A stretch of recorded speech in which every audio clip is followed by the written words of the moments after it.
Call this meeting, special meeting of the Municipal Council to order at 7:01. Please stand and join me in a salute to the flag. I pledge allegiance to the flag of the United States of America and to the republic for which it stands, one nation, under God, indivisible, with liberty and justice for all. Thank you. Mr. Withers, would you kindly read the special meeting notice for tonight? Yes. Date, October 4th, 2019. Two members of the Municipal Council from Mayor Paul Heroux. Council is by authority of Article 2, Section 3-5B of the Attleboro Home Rule Charter, I hereby call a special meeting of the Municipal Council as follows. Date, Tuesday, October 22nd, 2019. Time, 7 p.m. Place is council chambers, and the purpose is to hold a public hearing regarding the tax classification to determine the percentage of the local tax levy to be borne by each class of property for fiscal year 2020 and any other legal matters requiring attention. Sincerely, Mayor Paul Heroux, CC, Attleboro City Council. Thank you. Now would you kindly read the public hearing notice? Yes, so tonight we're having a public hearing for setting the tax classification so that the necessary votes can be taken to determine the percentage of the local tax levy to be borne by each class of property for fiscal year 2020. Thank you. And at this time, I'd ask our city assessor to come address the council. Anybody here to speak in, and then we'll go through in favor or opposed, and then neither for nor against. So, Julie? Good evening.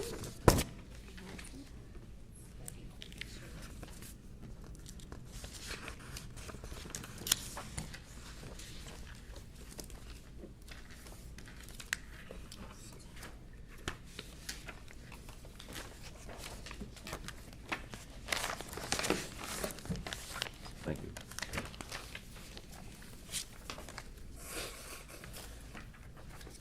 Thank you.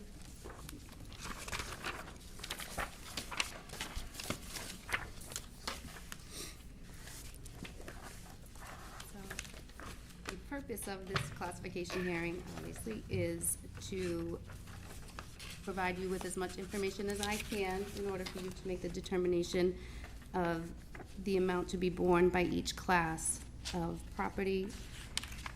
The tax classification process allows cities and towns to have different tax rates for different classes of properties by adopting a residential factor of less than 1, shifting the tax burden for one class of property to another class of property. The factor cannot be less than the minimum residential factor determined by the Commissioner of Revenue. This year, that factor has been determined to be 0.902765, or a maximum shift of 1.50. On page 2, I've given you a snapshot of the assessments for fiscal year 2020. These are the final assessments. Our LA4 has been approved by the Department of Revenue. You'll see that single family are at $3,134,885,300. I don't think I'm going to read through every single one of these, but there was an increase in every class. The overall residential makes up 84% of the assessments, while the commercial is at 8%. And then going to page 3, this gives you an overall picture of how the assessments changed. Single-family properties increased by 3.3%, condominiums went up 4.7%, 2 to 3 families 6%, apartments over 4 were 8%. Commercial didn't have as much of a value increase, that increased at just 2.64%. The new growth for fiscal year 2020 was a value of $48,285,121, which equates to $778,771 tax dollars. Moving on. Anyone? Any questions? The residential growth that we did see, I just want to point out, those were some new developments down on Pass Farm Road, which is off of Slater, Ashton Court off of Lindsay Street, And we are gonna see some more next year. There's a development going in off of Pleasant Street. The commercial, we saw a lot of the development on Route 1 finish up last year, so there wasn't as much new growth there. What we did see was Shell, there were some new Cumberland Farms that came in, but there wasn't really a lot, and O'Reilly Auto Parts that went in on Pleasant Street, so that made up the majority of the growth there.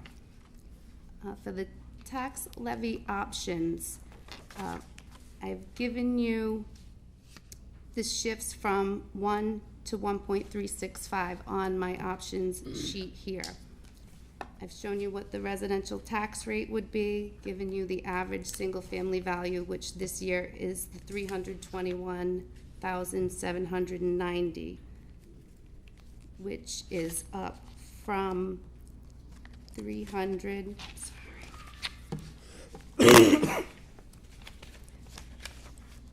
Which is up from 312,967,000. So that's the 3.34% increase. So basically, if you remain at the current shift of 1.33, the tax rate would go to $14.63 per thousand for residential, $20.79 for commercial industrial. Based on the average assessment of $321,790, that would be a tax bill of $4,707.79, which is an increase from last year's average tax bill of $276.18. The commercial also went up. The average assessed value is $957,000. That would result in a tax bill of $19,896.43, which is an increase from last year's average of $661.94. Just to give you an idea of how the debt exclusion works into that, on the next page, I gave you that same sheet as an illustration only, without the debt included. You can see at the same shift, the residential bill, average bill would go up $141.03, where the commercial would go up $97.30.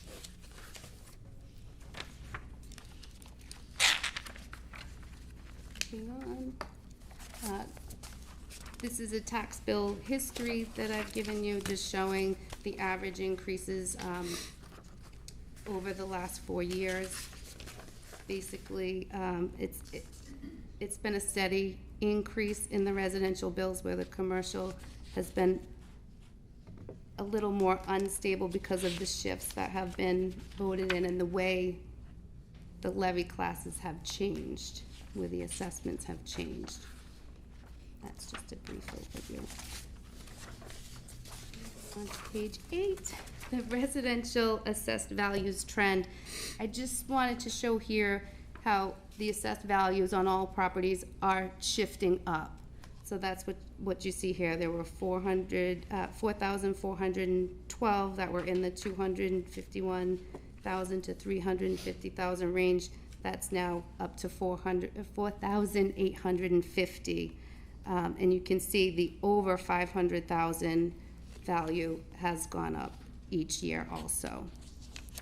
Most of the new construction that's come on, the average assessed value of a new home in Attleboro is about $531,000. The next page shows the commercial assessed values trend, and you can see that's pretty stagnant. That's really everything in the same ratio, which means the residential is, by the nature of this, picking up more of the burden. So this moves on to the average sales price by month. Basically, sales started around the 300,000 range, ticked up to about the 400,000, topped out around 450,000 as an average. Again, there are many below that, many above that. The top 10 taxpayers on page 11, and then we'll go These pretty much remain the same every year. Most of them are utilities. Bristol Place Investments is the Home Depot Plaza. They're always right there at the top. I've given you the assessed values from fiscal year 20 in comparison to fiscal year 19. Again, shopping plazas and utilities are what really make up our top 10 taxpayers. Moving on, page 12. Fiscal year 2019 Bristol County tax rate comparisons. I wanted to show where Attleboro sits amongst its peers, and we're basically right in the middle. I've ranked them by the average tax bill that the homeowners receive. We're number 9 out of 14. Many communities now do all have split tax rates. North Attleboro just went to a split tax rate. So that's basically showing. And then just to give you an idea of what the tax levy is used for, it really is 55% of the revenue that we need to make our general fund budget. So it's pretty important. Sorry. And I'm showing you a comparison of 2019% of revenue to 2020. And I think I'll continue to do this each year to show you how when the debt exclusion comes on and drops off, you can see how that percentage is gonna come into play in the total revenue that's raised. Sorry, this is my first time, so I'm going fast and I'm nervous, so please bear with me. You're doing good. You're great. Super. So to sum up, for the first time this year, also, the city used an estimated tax rate on the first and second quarter preliminary tax bills. We used a rate of $14.97 for residential and $21.31 for commercial industrial. This was to spread the burden over 4 quarters rather than having it all hit on the last 2 quarters, which I really think was a good idea for people to be able to manage their money. If the council votes to maintain the current shift of 1.33, the tax rates would be $14.63 residential, which is 34 cents less per thousand than what we estimated, and $20.79 commercial industrial, which is 52 cents less than what we estimated, which just means that'll affect the third and fourth quarter bill. The third and fourth quarter bills will be that much lower because the rate is going to be lower. Fiscal year 2020 debt exclusion amount added to the tax levy for the high school was $2,243,112. If the city had a single tax rate, that would equate to a 45-cent increase in the tax rate. With the split of 1.33 as it was in 2019, it's an increase of 42 cents residential and 60 cents commercial, industrial, personal property. With the residential class continuing to be the dominant class with the most growth, it absorbs the increase in the levy with less impact than the commercial, industrial, and personal property. On the last page, this is just the options chart that comes off of Gateway. It shows you all of these splits and how it affects the share percentages, the levy amounts, and then what the estimated tax rate would be per each option. Any questions for Julie at this time? Council Holmes, then Delicio. Thank you. So the top 10 companies for the commercial rate, I'm just trying to find that page, sorry, limitation. Have they ever called the assessor's office to ask about our tax rate, or to ask, do they have any issues with the tax rate? Generally speaking, no. Okay. I haven't received any phone calls or received any abatements. I mean, I'm new, so I haven't had a lot of inquiries. This will be my first round of actual tax bills going out, so, but being in the office in the past, I haven't seen a lot of abatements come in or a lot of questions about about that. Okay. On average, are you able to tell us how many residents are calling about their tax bill or questions? You know, about it's fine, I know, everybody that's out there campaigning say that's the number one complaint, but honestly, we haven't received an awful lot of calls. The calls we get, we explain to them, you know, this is how it works, this is how it's figured out. Our job is to assess your property at full and fair market value. This is how the tax rate is figured. And then we tell them, could you maybe qualify for an exemption? Could you maybe, you know, look into another way to ease the pain, so to speak? And most times people are very happy when they hang up. They understand it. I think a lot of people just don't understand how the tax rate is figured, and then how their assessment figures into that. Okay, thank you. Councilor Lewis, yeah. Thank you. First of all, thank you. Thank you for putting this package together. Thank you for coming down. I think you did a fantastic job. This is a lot of information, and to be able to do this on your first go-around, I think you gave us a lot to think about. I'm sure there'll be follow-up questions as the weeks go on. But my question, you know, there's a lot going on, as you mentioned, with the school and the debt exclusion, and people are shouldering a lot more than they have in the past. Right. Do you feel that it's appropriate to stay at the 1.33, or is there another number you think that we should be looking at that would potentially help to better shoulder some of that burden? I think right now, with the climate we're in, I don't think there's really a lot of room to be fussing around with it. I think maybe a 1.325 to start shifting down a little bit could be manageable, but knowing what's coming up next year, it's tough. I've tried to give you all the information that I can to help you make that decision. To me, I don't see a lot of room right Sure. now to Okay. do that. The residential class is, by nature, picking up more of the burden already. And a lot of that's due to the increasing of developments across the city, and Right. I know there's new projects going on off of Pleasant Street, you mentioned, Right. off of Pike, so we're seeing a lot of development coming in. Exactly. So as that class grows and commercial doesn't, they take on more of the burden, so. Thank you.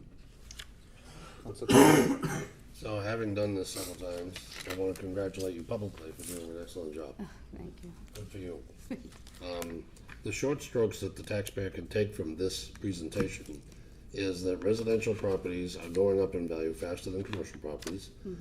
That residential properties are increasing the contribution to the total levy faster than anything else. Right. State aid is totally frozen, so if there's going to be any growth in our levy to enable the city to do anything, it's gonna come out of the residential class.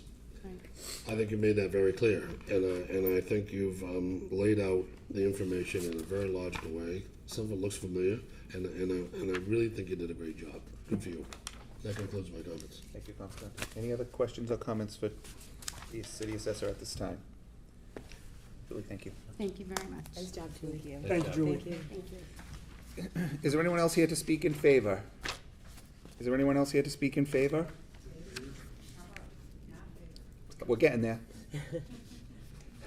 Is there anyone here to speak in opposition? Anyone here to speak in opposition?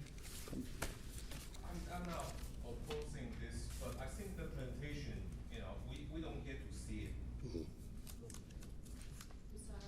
Next I year. should have mentioned that this is actually a PowerPoint presentation that I'm going to have posted online On the city website. on the city website. And we can give you a copy now if you Yeah, want it please. now. I Is there anyone, hold on, sir. Can we project it even? We- We have all these equipment here. We can't right now. Is there anyone else here to speak in opposition? Come on up. I haven't seen the details. What's going on? There'll be another chance to speak to.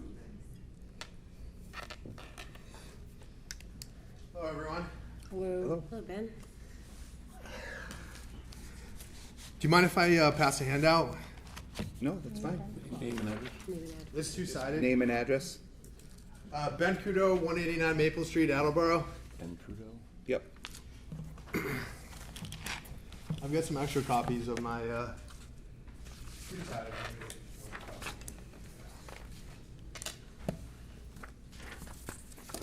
Thank you.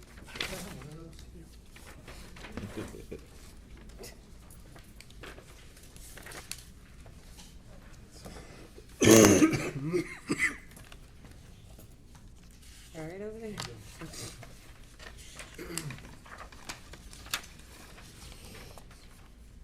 So thank you for having this hearing. I just wanted to give a resident's perspective, and I also work here in the city as well. So I value the business community that we have here, but I also did want to speak on behalf of the residents.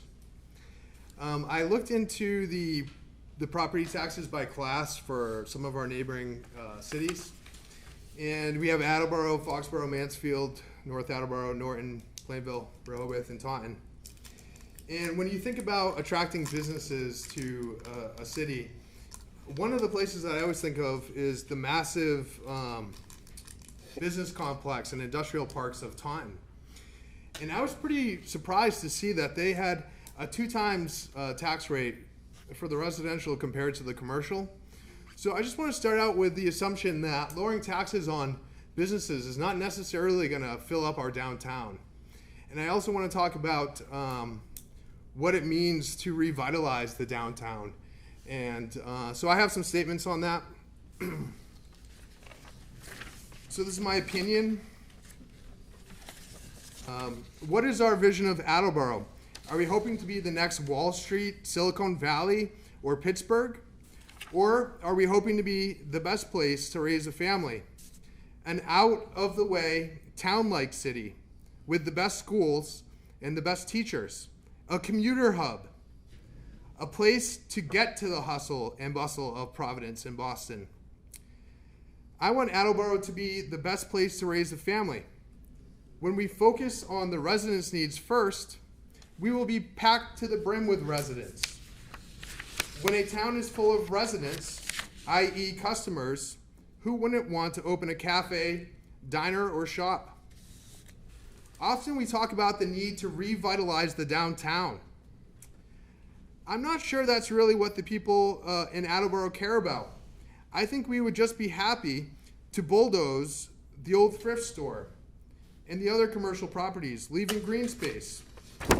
We don't really want a boring accounting firm to move in. That's not why we want it revitalized. Maybe a better way to say it is that we want the mess business left behind cleaned up. As for low taxes, no one is saying, gee, I wish a new temp agency would move next door. Or, of course, a new asphalt plant, excuse me. So let the low tax needing companies go elsewhere where there are more sheep than people. Attleboro, being a desirable place to live, will have one thing businesses need, a market, i.e. customers. Customers who live in Attleboro and need a cake, coffee, or other supplies. We don't need more businesses for the sake of businesses. We're still cleaning up after businesses in Attleboro long after they're gone. We need a family-friendly environment, and we will have no shortage of the right businesses opening up shop. Attleboro is in a powerful position, and we should capitalize on that. Let's raise the commercial rates 2 times the residential rates and deal with those companies who love Attleboro for Attleboro, just like the rest of us here. Thank you. Any questions for Mr. Kudo at this time? Anybody? Council Conti. So the Commonwealth of Massachusetts sets the maximum tax split in tax classification for each community. In the city of Taunton, where I'm the assessor, it's 1.75. In the city of Taunton, it can only be 1.50. So, City of Attleboro. city of Attleboro. So your 2 times residential taxes. Are you saying that there should be a surcharge on commercial? Before coming here, I didn't realize there was a cap at 1.5%, but I would certainly see if that's negotiable. If it's not negotiable, I think we should max it out to the 1.5. Thank you, Mr. President. Thank you. Any other questions? Any other comments? Thank you. Thank you. Thank you. Good night. Is there anyone else here to speak in opposition? Anyone else here to speak in opposition? Anyone neither for nor against? Anybody neither for nor against? Okay. Any other questions, comments? Councilor Delicio? Just a quick comment. We did receive a letter from a business owner in the city, Bill Larson, today. I do plan to read it into committee when we discuss this in 3 weeks now in committee. I do, however, just wanted to make sure that it was able to get into the record. Sure, yeah, and it'll come to all, I think you all received it in your box, but it'll be part of the formal communications to the council next week. No, the following week. If I could, Sure. to the chair of the committee, could you request a copy of the standard forms? I think it's the LA4 and the LA13 that we normally receive. This was a great presentation, but I'd love to also look at those standard forms. Okay. Any other questions or comments? Councilor Delicio, is this in your? Thanks, better move on now. I know, 550,000 times. It is. Any other reason to keep it open? No, President Copper, I say we keep it open. Oh, it could have been Cook. It could have been Kirk. All right, this public hearing is closed, We can close it. and we actually don't have any other business this evening. This was we called for this special meeting for this purpose, to receive the recommendation from the solicitor, from the assessor. Any other questions or comments? At this time, I'd entertain a motion to adjourn. Second? All in favor? Aye. We are adjourned 7:28, and I believe most committees are having committee meetings now.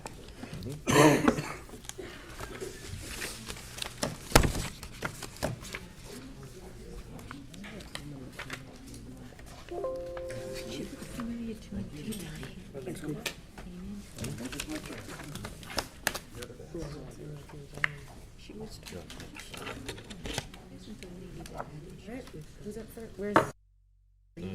I can take care of Kate now.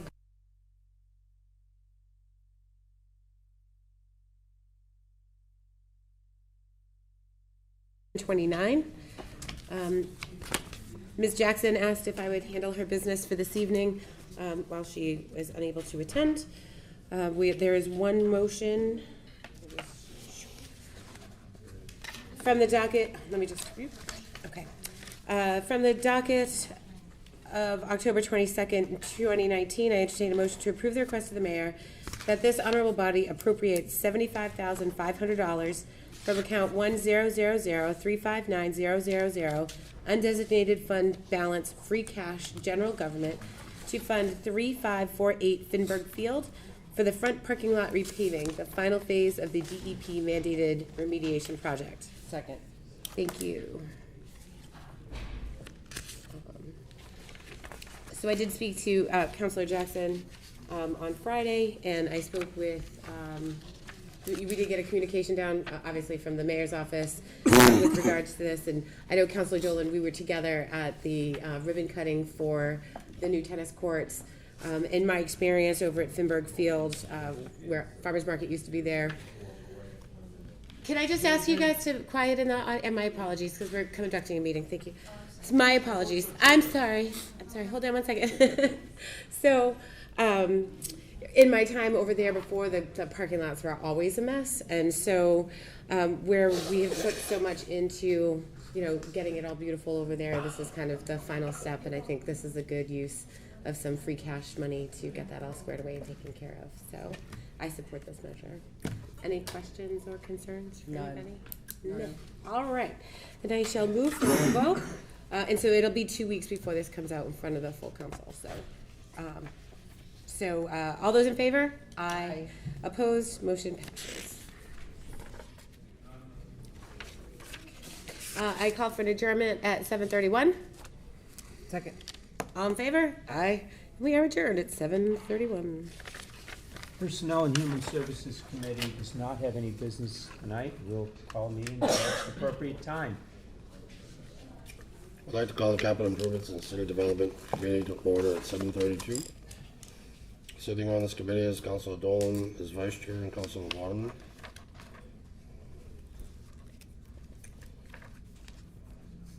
I have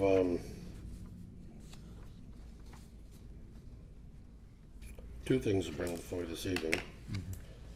From the docket of October 22nd, 2019, I entertain a motion to transfer money for MGT Consulting Group to complete a comprehensive general service cost allocation plan for indirect rates for water and wastewater enterprise funds. Please transfer the following: $2,400 from account 11241-000578300, citywide reserve fund for transfer to account 1121-41000530101, citywide professional services.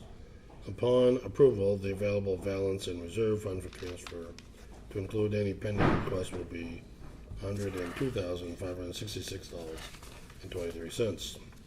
Also to transfer $2,400 from account 6000-5783000, wastewater enterprise fund reserve fund for transfer to account 600-5310101, wastewater enterprise fund professional services. Upon approval, the available balance in reserve fund for transfer to include pending request will be $25,615.14. And to transfer, finally, $2,400 from account 6100-5783000, water enterprise fund reserve fund for transfer to account 6100530101, water enterprise fund professional services. Upon approval, the available balance in reserve fund for transfer to include any pending requests will be $47,600. Second. Thank you.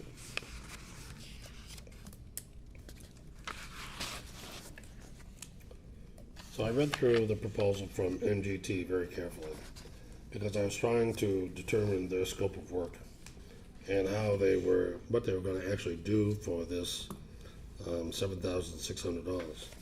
Because this is about, I think, half of what we spent the last time we did this. And the last time we did this, the council in general was not quite ecstatic about the results because the firm simply phoned the department heads and asked them how much time did they spend working on water department, wastewater department, and came up with a value based on their pay scale, any amount of time. And that's one way of doing it, and that's probably the cost accounting approach.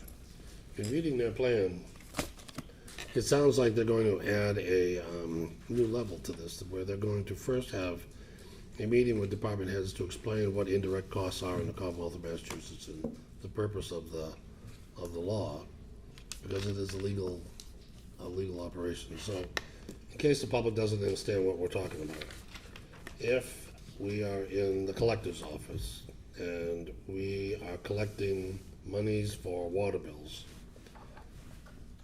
and there are 15,000 water bills that go through the collector's department in the course of a year, that obviously takes some time to process those payments. And the water department would compensate the collector's department for the amount of time that they would do that, actually compensate the city general fund for the amount of time they would spend taking care of the water because they weren't able to do their other work. Some people in the past have called this double taxation, but it's an accounting maneuver more than anything else. It adds about my memory is about $580,000 to the annual city budget. So, having read their plan, which is to have meetings with department heads, do the surveys, then do a forensic analysis to see whether or not this makes sense on a spreadsheet, and then present it to the city for approval. Strikes me as maybe it's going to be better than what we got last time. I like the price, $7,600. The company isn't anywhere near us, so I'm assuming it's all gonna be done on the internet through email, and that's fine. I don't think they need to be here. So, I'm interested in hearing your opinions and comments. Did you read the plan? Is this the same company that did it before? No. Because I don't, well, I didn't get to read what the other company did, so Okay. I can't compare it. I Yeah. mean, So we have three of them, I think, in my four-drawer file cabinets down in my basement. And I can dig those out, because there's something you don't throw away. I mean, for in limited in what I know exactly, I mean, like you said, the price is right, and if, obviously, you know, we could not be satisfied with what we get back, but I can't compare it to anything. I don't know what the last company did or didn't do and what the results were, you know what I mean? I do know what you mean. So. that's, So I guess- will find my last two reports. Or I mean, you know, I would defer to you if you feel, you know, because you made it sound like the last ones weren't satisfactory. I don't know what we paid for those, if it was, I think it was $15,000, and I don't think that it was a universal attitude among all counselors that it wasn't a great job. okay. So there might have been a difference of opinion as to whether or not it was a good job or not a good job. But it would do you well to read through the last two reports, which cover a span of almost 20 years, or 10 years, and see what has been done as compared to what's being proposed. Counselor Waterman, do you have a comment? Well, I'm certainly in the same boat. Okay. I wasn't here last year when we did that. Yep, The price does seem decent. yep.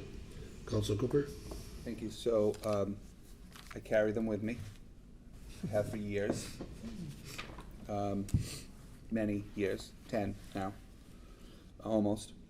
So the first one was done in 2004, was done by Maximus. So Richard, I'll save you some time and just ask Virginia to copy these for people that want them, so you don't have to go dig. In that report, which I thought was interesting, in 2004, they point out that a more regular cost analysis should be done, because I think the one done before this, I can't remember when, but it was quite some time. It was we were sort of tired of the Maximus report and asked that a report be done in 2012, and we received it May 31st, 2012 from Pioneer. That was done, and that was the one where they specifically call out the individuals that they interviewed, which I thought was probably a pretty weak analysis. There was a follow-up done in 2015, so 3 years later, by the Abrams Group, which I think was a more robust look at it, but I think the time has come, because what they said in 2004 about the frequency of this allocation review remains true every year that you do it. You're using the same assumptions, and there could be things that have changed either up or down. So I'm happy that we're doing it, but I do have the three here. Virginia can make copies, and if you need them, she can make copies for everybody, so. That would be great. So because you haven't had an opportunity to give this due diligence, if you would withdraw the second, we'll hold this in committee, and we'll take it up in November. I withdraw my second.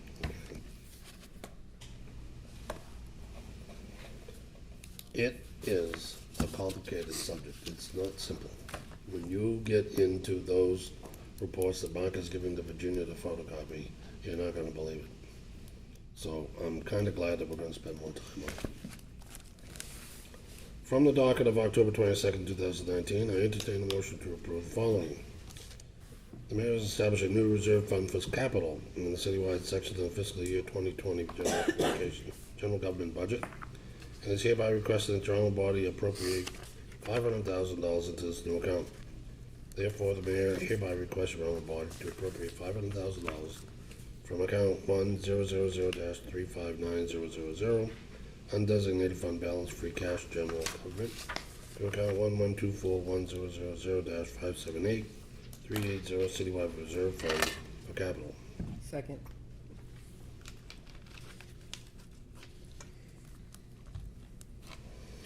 Well, we beat this horse dead during the capital improvements, plan review. I really don't have anything more to say about it, except that I think it's good policy. I agree entirely. This is, we can work with this, I believe. Yes, Councilor Delcio. Thank you. One thing I would like to see is that 500,000 increase, because yeah. this is gonna go quick. We know this. So I agree it's good policy. It's something that you and I bantered back and forth for years.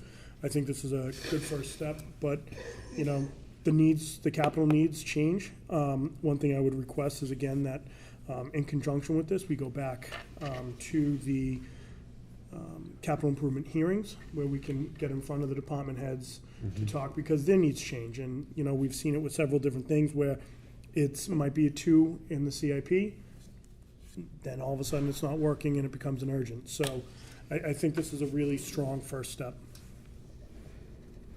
Thank you. Any other comments? Motion's in order, all in favor? Aye. Motion passes unanimously. That's all the business I have to bring before the council this evening. I entertain a motion to adjourn. Second. All in favor? Aye. Aye. The Capital Improvement Committee is adjourned at 7:43. Zoning and land use is canceled for tonight. I call traffic and transportation to order at 7:43.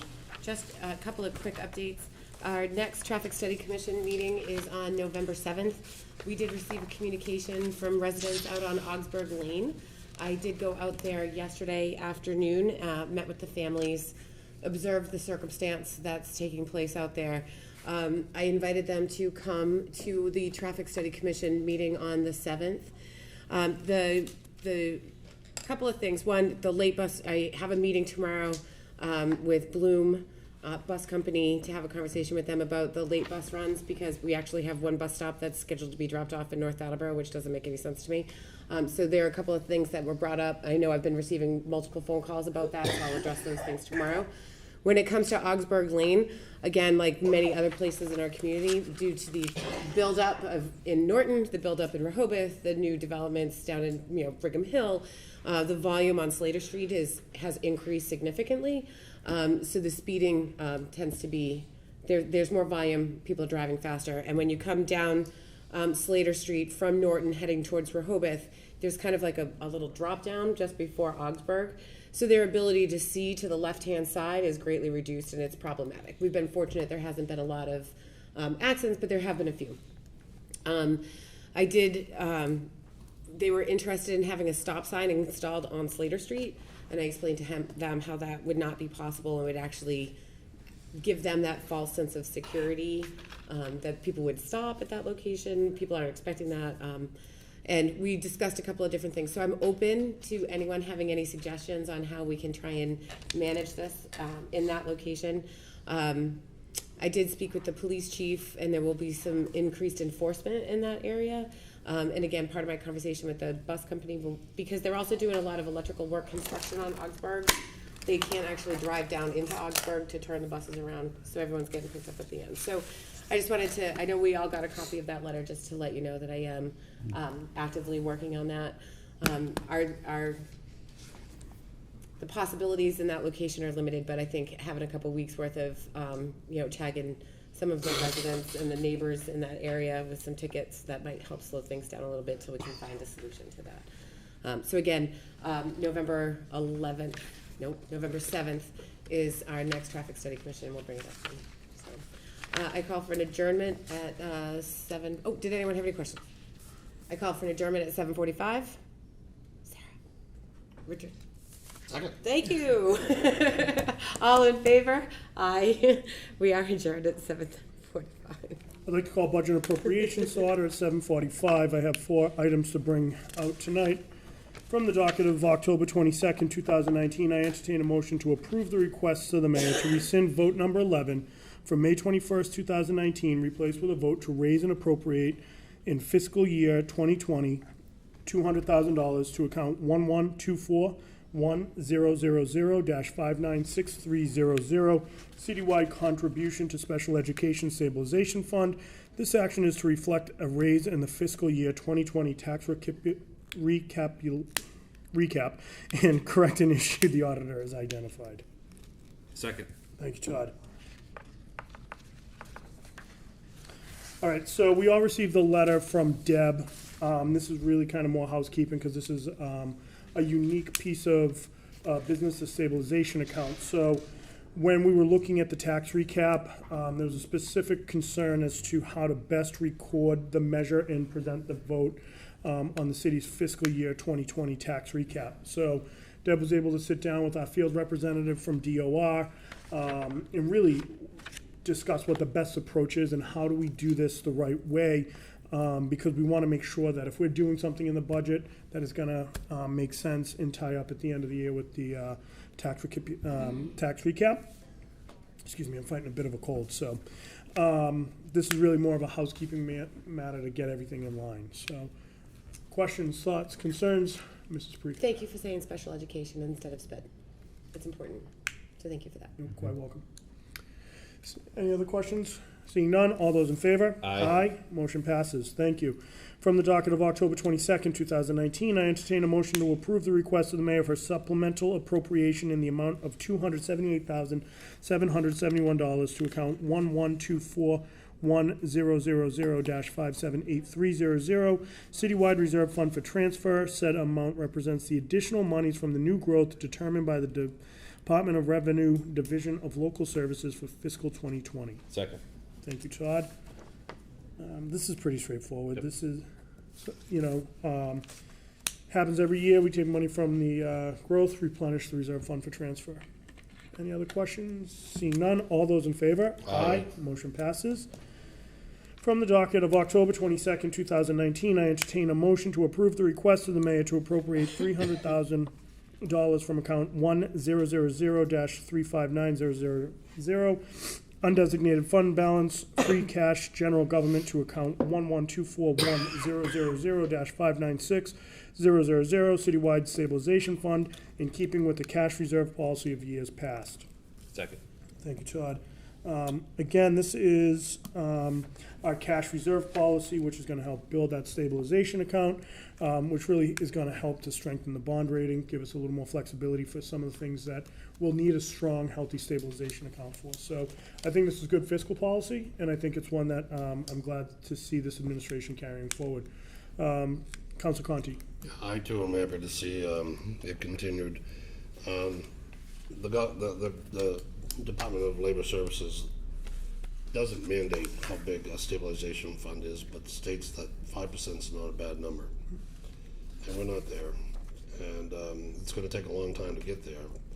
But the public has to understand this comes from something else. You know, if we put $300,000 into our rainy day account, that's 2 dump trucks we can't buy. You know, but it's a great move, and I support it completely, and that completes my comments. Well, and they're great comments, Counselor, and I think when we think about the dump trucks, great example is, you know, we need to bond for a lot of stuff. And if we have a better bond rating, it's going to help us get the best possible deal in order to ensure that we are being fiscally prudent. So I think this is the right move. Any other questions, thoughts, concerns? Seeing none, all those in favor? Aye. Motion passes. Finally, from the docket of October 22nd, 2019, I entertain a motion to approve the request of the mayor to appropriate $15,000 from account 1000-359000, undesignated fund balance, free cash, general government, to account 115-21000-596600, personnel, OPEB. Second. Thank you, Todd.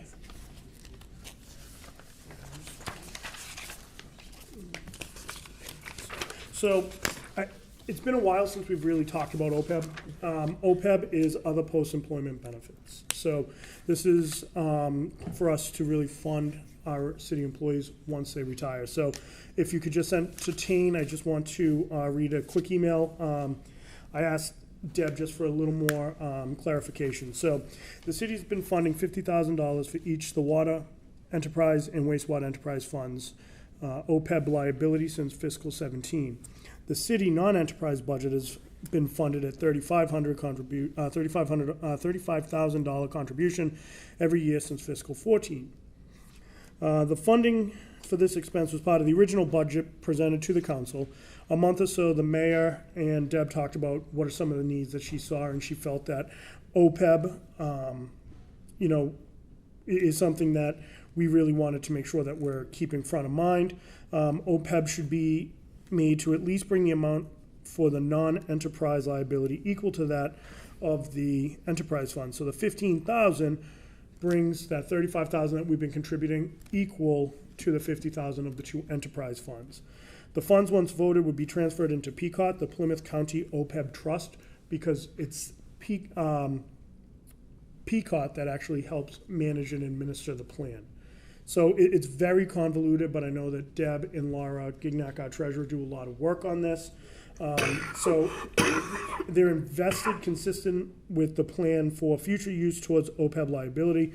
According to the last study, which was incorporated into the fiscal 18 financial statements, the fiscal 19 audit will commence in January with statements to be issued by the end of March. The liability sees pages 8 and 9 of the statements for the narrative. According to the January 1st, 17 study, the total OPEB liability was $229.98 million. So it's growing. It's a way to ensure that we're, as a city, taking care of those who work so hard for us throughout their careers here with the city. I know it was a little long, but I think it's where we don't do a ton of OPEB, that it was important to kind of give that background. Okay, any questions, thoughts, concerns? Seeing none, all those in favor? Aye. Aye, motion passes. Before I wrap up, I do want to invite everyone, including everyone sitting around here, anyone running for office, that the Attleboro Youth Commission is hosting their 3rd annual Spooky Maboo. It's their Halloween party. It's a free party put on by the Youth Commission this Saturday, 10/26, 2 to 4 at Willett. It's really pretty cool because this is what the Youth Commission does themselves. They put this on themselves. They have games, arts and crafts, decorations, and then the kids that come all dressed up in their costumes, and at the end, they'll walk down the stairs, costume parade into the Willett gym, and you have the parents on either side taking pictures and kind of a promenade, and then it ends with any of the elected officials and candidates running for office who want to hand out candy to the kids. So it's been, it's grown year over year, and there's a lot of, it's just great to see the Youth Commission really take such an interest and really do this themselves. So come on down, support the Youth Commission, and for those of you who have kids, kindergarten, preschool, really through 4th grade, it's a good way to expel some energy as they're all excited for Halloween. So that being said, I would entertain a motion to adjourn at 7:54. Second. All those in favor? Aye. Aye. We are adjourned. Thank you. I'd like to call License Committee to order at 7:54. I have 9 items this evening from the docket of October 1st, 2019. I entertain a motion to approve the application from Azra Kadir of Lexington, Mass. for a Class 2 license for 97 Emery Street LLC to buy and sell secondhand motor vehicles with 5 customer parking spaces and 12 display spaces. Second. This is the gentleman that we had for the public hearing, if you all remember. Does anybody have any questions? Nope. All those in favor? Aye. The motion passes. From the docket of October 22nd, 2019, I entertain a motion to approve the Class 2 application from Michael Meyer of 8 Rathburn Woodland Drive, Attleboro, for Bristol County Auto Sales LLC at 227 Pine Street with 10 customer parking spaces and 10 display spaces. Second. Does anybody have any questions? All I can think of is Halloween time, and I hear a theme song when I read the owner's name, that's all. Oh. So just so you know, I went to all the places I'm reading, I went there. So anything I hold back that you see here that I'm not saying, I'm just gonna hold those. Okay. So, all those in favor? Aye. Aye. Okay. From the docket of October 22nd, 2019, I entertain a motion to approve the Class 1 application from Paul J. Lyons, 118 Common Street, Walpole, for Just Trailers, Inc., at 1863 County Street, Attleboro, with 12 customer parking spaces and 7 display spaces. Second.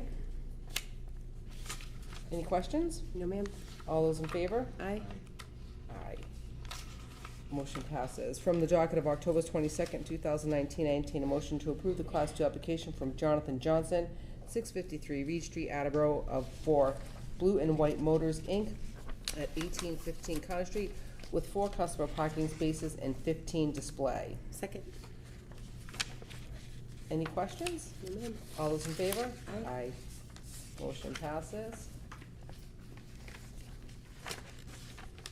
From the docket of October 22nd, 2019, I entertain a motion to approve the Class 2 application from Gerald Arata Jr. of Oak Hill Avenue, Seekonk, for C&A Millennium Motors, Inc., 1844 County Street, South Attleboro, with 10 customer parking spaces and 8 display spaces. Second.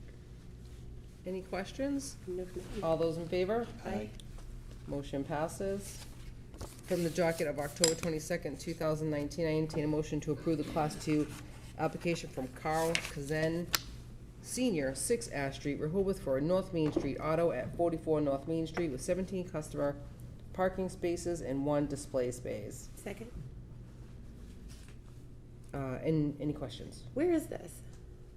I can see the address, but I can't picture it in my head. It's,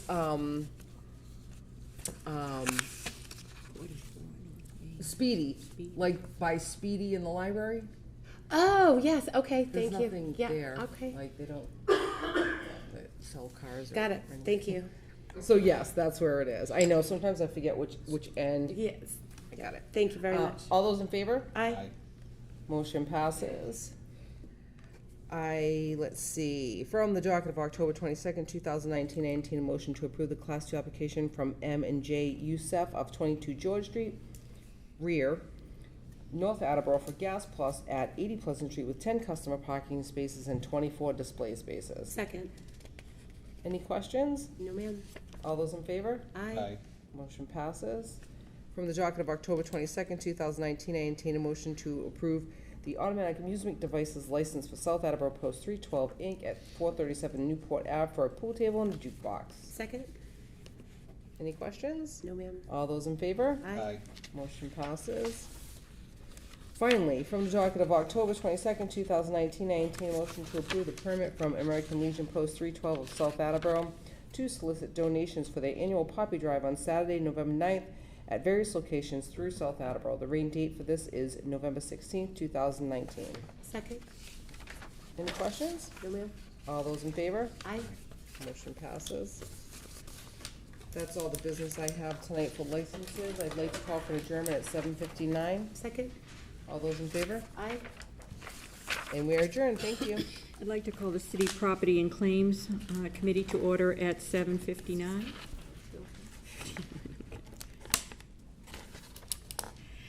And I have 1, 2, 3, 4, 5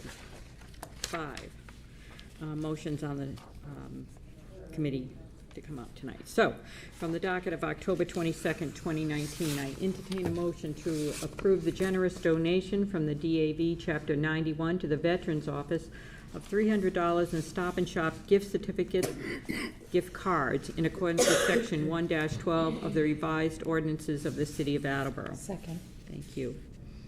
I think it's pretty self-explanatory. Are there any questions or concerns? All those in favor? Aye. Thank you, that motion passes. From the docket of October 22nd, 2019, I entertain a motion to approve the generous donation of 28 gallons of exterior paint with a total value of approximately $1,500 from Sherwin-Williams Paints in accordance with Section 1-12 of the revised ordinances of the City of Attleboro. Second. Thank you.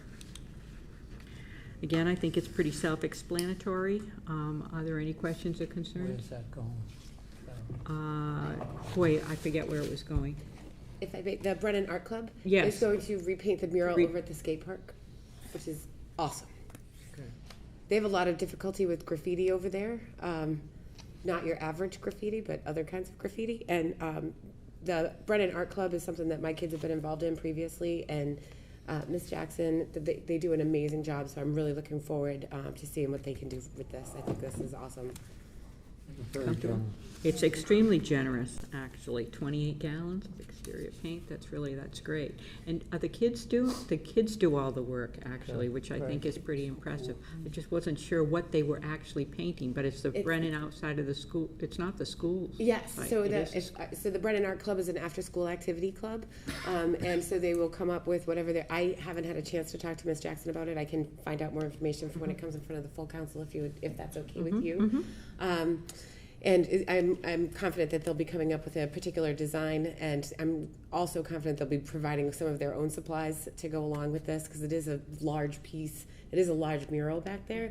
But they do a lot of different outreach in the city to bring art in all sorts of variety of ways. But it'll be students who are in 5th to 8th grade that'll be participating and doing the painting. So these are the kinds of things that I get all the goosebumps about. I get excited about that. It's really great, because I knew the mural was there, but they're actually gonna replace it. Is that what I had heard? Yeah. Yes, okay, so they're actually gonna replace it. And that's where I got confused, because I thought, well, maybe they're just painting the school itself, and why are the kids doing it, for extra credit or something No, like it's that? the mural But at it's the the state mural park. itself again. Okay, great.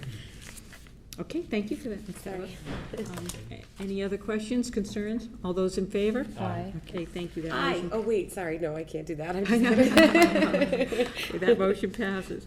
From the docket of October 22nd, 2019, I entertain a motion to approve the request of the mayor to transfer $7,000 from account 11241000-578300 Citywide Reserve Fund for transfer to account 1650100-513000 Park/overtime to replenish funds expended during the August 2019 microburst. Second. Thank you. That is definitely self-explanatory. Anybody have any concerns or questions? All those in favor? Aye. Thank you for that. That motion passes. From the docket of October 22nd, 2019, I entertain a motion to approve the request of the mayor to declare the following Department of Public Work vehicles as surplus and available for disposition.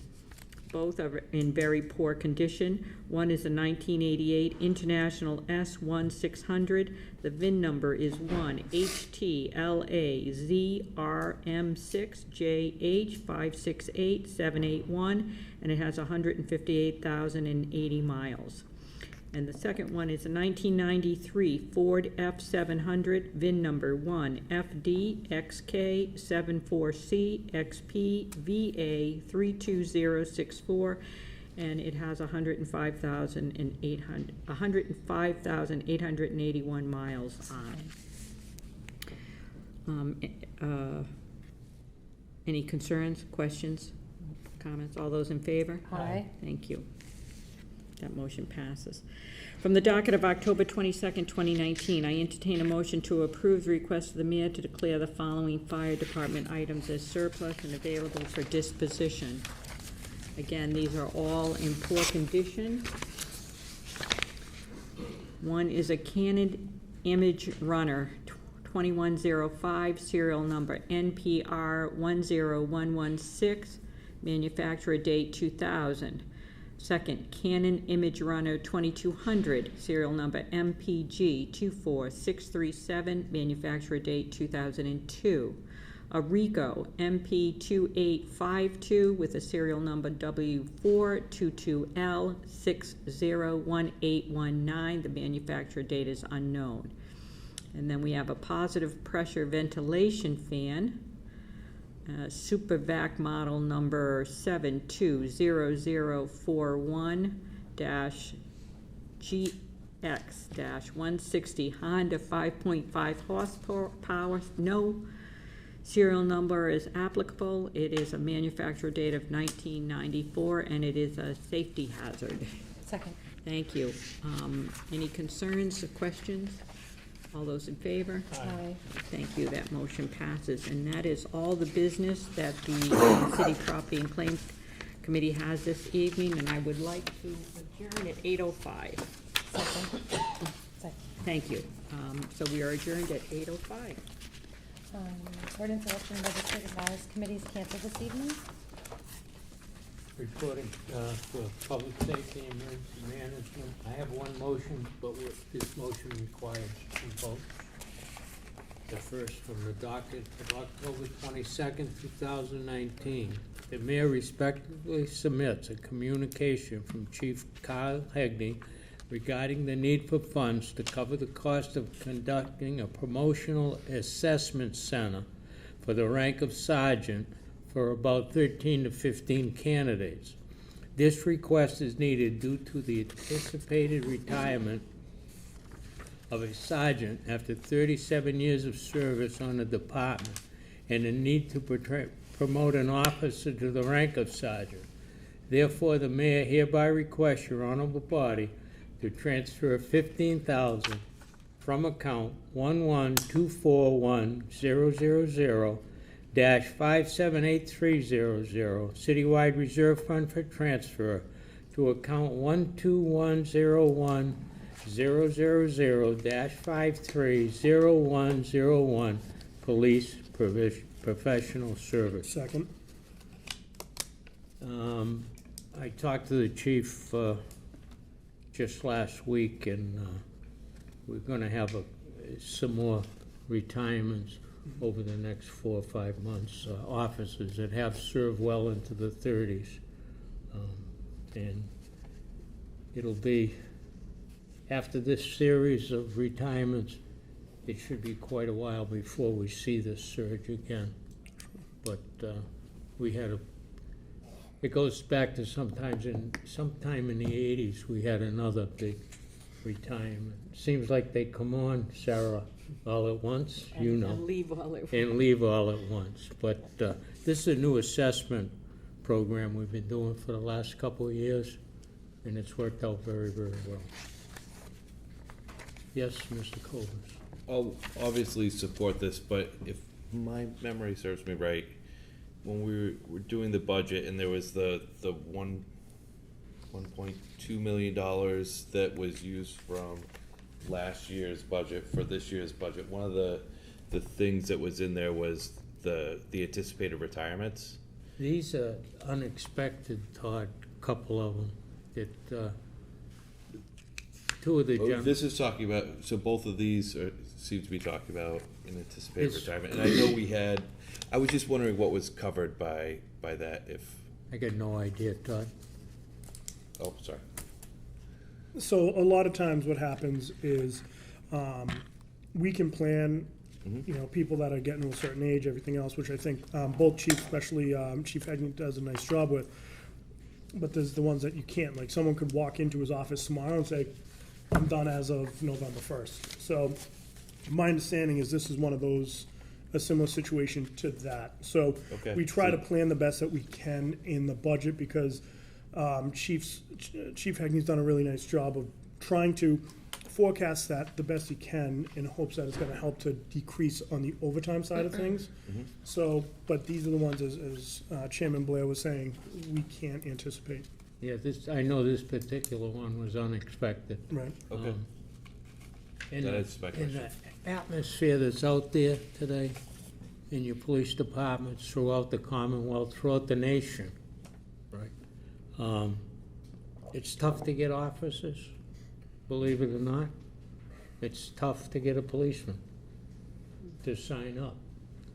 And guys that have been on 35, 37 years, they've given their lives to this job. Sure. And it gets harder and harder every day out there for these gentlemen.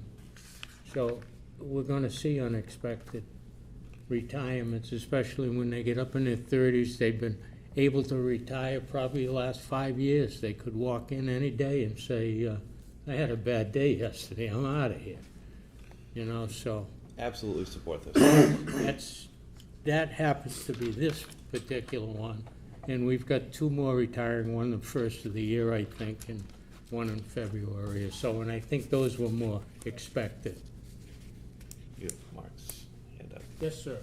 So I'm in full support, and I agree with exactly what you said, but I think what you're getting at is that the motion said, the notification says anticipated, but the note from the chief says, I was recently notified that he has decided to retire. So you're right, it was unanticipated, but this Right. initial communication says anticipated, so that's what I think the confusion was. You know, I was And just trying to that- line it up with This one was what not we, accounted for in that one initial, point two million.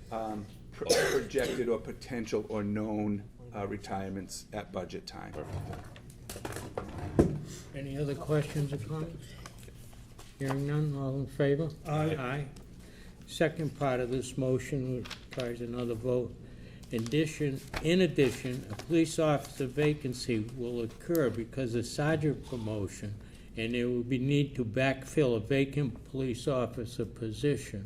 With that sergeant moving, with that gentleman moving up to a sergeant's position, we have a patrolman's position open. Additional fund will be needed to train and outfit a new police recruit. Therefore, the mayor hereby requests your honorable body to transfer $6,199 from account 1124-000-578300, reserve fund for transfer to the following: $3,700 to account 1210100-532012, Police Academy tuition.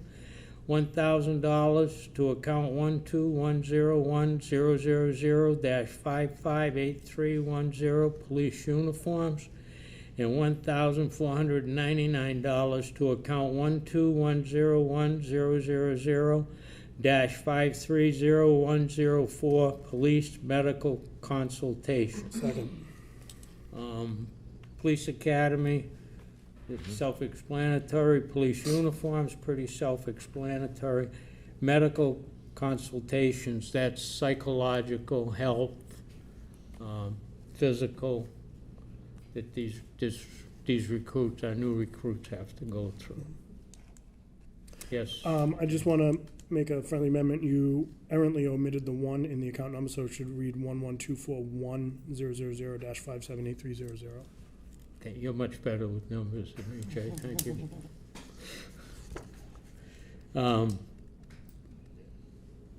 This is getting very, very difficult. I want all of you to realize that. I believe we sent 7 recruits to the academy. Yep. I believe we're down to 4 that are coming out.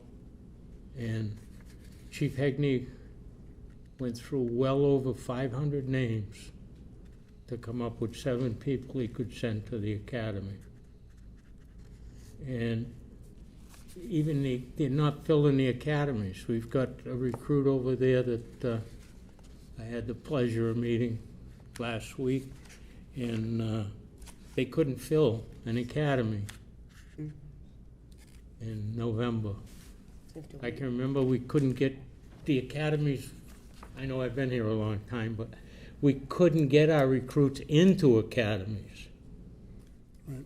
And now they can't fill an academy, so that's getting to be a tough profession to even fill qualified people. Any questions on this question? All in favor? Aye. Aye.